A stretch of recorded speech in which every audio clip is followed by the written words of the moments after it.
Respected A.K. Goyal sir, retired IPS and advisor to Telangana state government. Respected A.K. Khan sir, retired IPS and advisor to Telangana government. And my dear friends, and thanks to you for coming all the way to listen to us. So when I was told the other day that I would be addressing a gathering of around 800 to somewhere around 700, 800 group of aspirants, I was thinking what should be I speaking about. And one thing that has struck me was, after my results, there were many questions that were posed to me. The most cliched and frequent was, how are you feeling? And the most funniest and ridiculous was, did you expect to top this exam?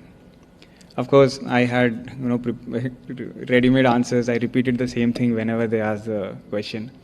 But one question that really struck me, somebody was asking after the interview. It was not even like a TV interview. Just after the interview got over, somebody asked me, Anudeep, you have been associated with UPSC for so many years, and the journey was full of ups and downs.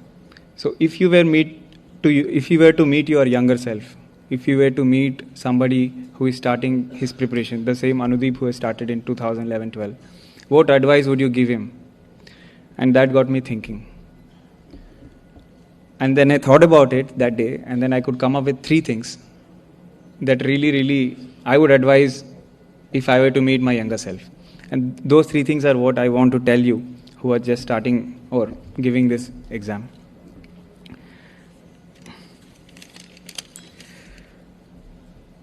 First is the importance of imperfection. Too often when we start this exam, we have this notion that the first answer we write should be the perfect answer. The first essay that we write should be the perfect essay. The notes that we make should be perfect. Under this idealism of perfectionism, what happens is we are overwhelmed because it's too ideal to reach. It's something beyond our capabilities. So what usually happens is, when we look at the syllabus, when we look at others' answers, very good answers, we tend to get dejected. But please bear in mind that it is good to be imperfect. You will start imperfect, you will start nervous, but that is how the journey goes on. The first answer you will write will be the worst answer that you will ever write. The first essay that you will write will be the worst essay that you will ever write. But it is important that you write those things. Otherwise, learning will never happen.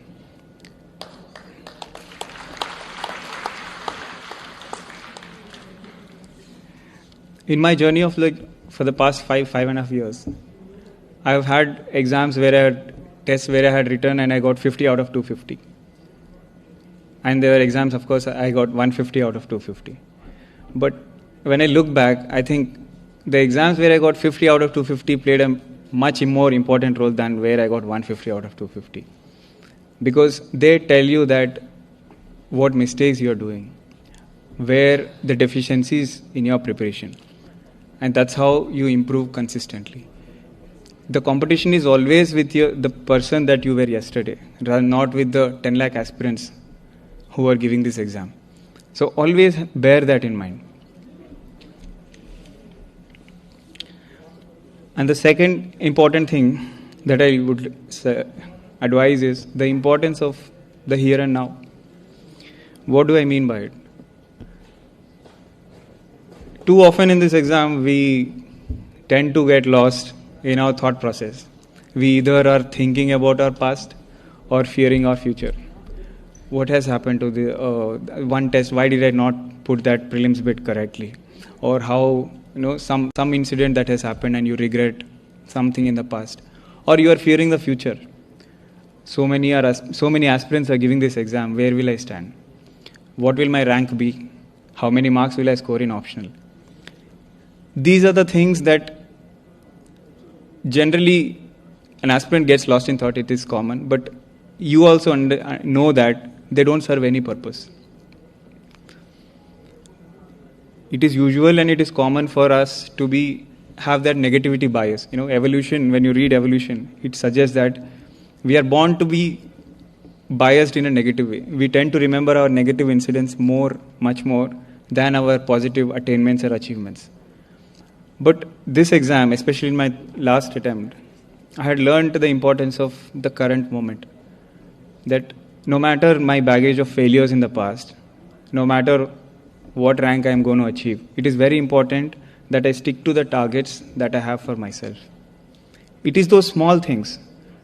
Let's say you have a target of completing these many topics in this week. Those are the small things that ultimately matter. It's not that you will top the exam, you will be All India first, 50th, you will get 500 in GS.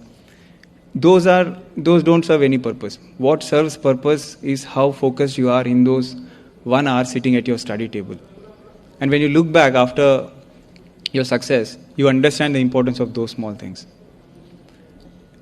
I don't know how many of you practice meditation, but in meditation, you always train your mind to pay attention to that thought. What is happening? It is impossible for a person to be angry for a day unless he is thinking about the same thought over and over. It is same with all the negativity. You are feeling negative, you are feeling down because you keep repeating that fictitious story in your mind over and over. But once you pay attention to it, that thought goes away. And what remains is just the here and now. The focus automatically comes in. And the targets that you have set for yourself, you will be able to achieve. So what matters is not that you will get into a top service or you get into a top rank. Of course, those are our ambition. But the time you spend thinking or ruminating about it is time wasted. What must be in your minds are those 3 hours, those 20 questions, those 100 bits. That's all. You do those well and your accountability ends there. Once you do that. When I walked into that mains exam hall, I never was thinking that I should top this exam because given my baggage of failures, I could never even be allowed to think so. This was my 5th attempt and I had failed in mains thrice before. So I would never think of topping the exam. Even if I was successful previously, I would never think that going into the exam, I should be All India 1 or All India 50 or whatever. It was always about those 20 questions or 100 bits, those 3 hours. That's all.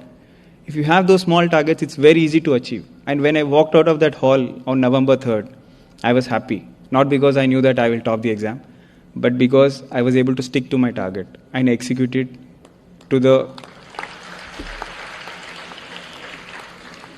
So always have that small targets. These small targets, the sum of small targets will be larger than sum of its parts. We read it generally. So always, whenever you are feeling negative, whenever you are feeling overwhelmed by competition or everything, think small, do small, have those small targets. These are the things that will ultimately help you reach your goal. And the third and most important thing I want to advise my younger self would be the importance of accepting your failures and learning from them.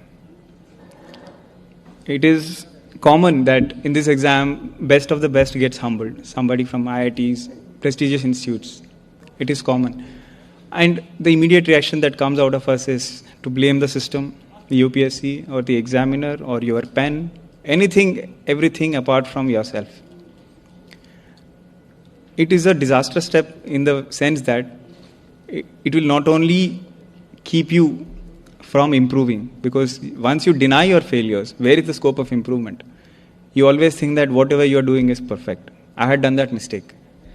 But in this attempt, I had accepted that I failed because I didn't deserve. And once I accepted it, I knew where to start.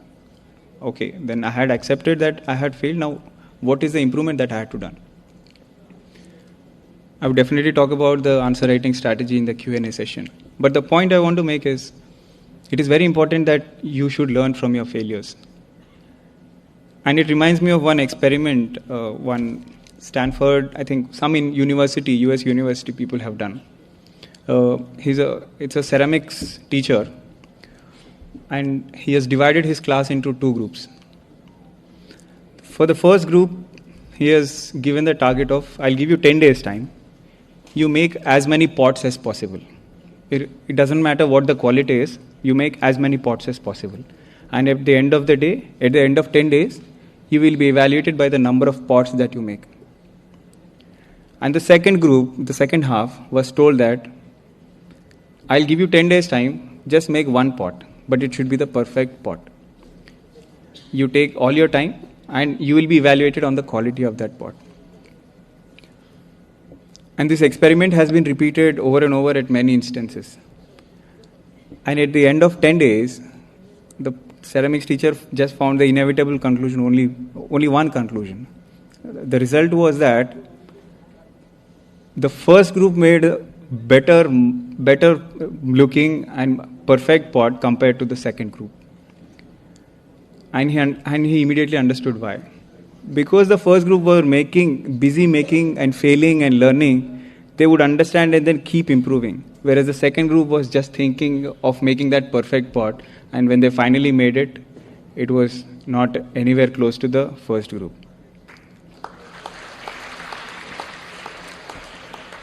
So don't be overwhelmed by the syllabus. When you start writing answers, as I said, it will be a very bad answer. I can assure you that. But it's important that you write those answers. Only then you keep consistently improving. And these failures and these struggles will definitely be part of your journey, whether you do it in your first attempt or fifth attempt like me. What makes difference between a candidate who succeeds and those who doesn't is people who give up in those days of struggle and frustration. They do not succeed. But people who persist despite those struggles, despite those frustration, they succeed.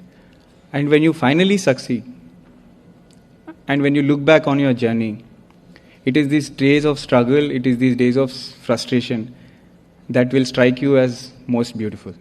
Thank you.